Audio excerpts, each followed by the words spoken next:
Jdeš. První. No určitě pomeranč. Ano. A? Datle?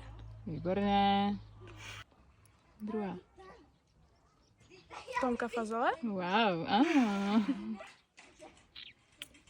Třetí.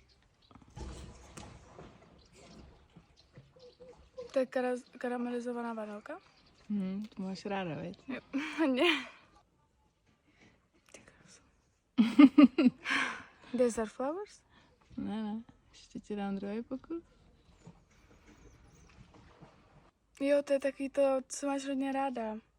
Oat? Ano, výborně. Tak a poslední.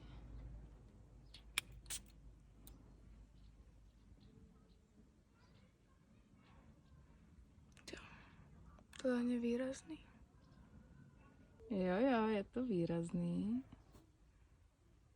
Tak černý pepř? Ano, bravo.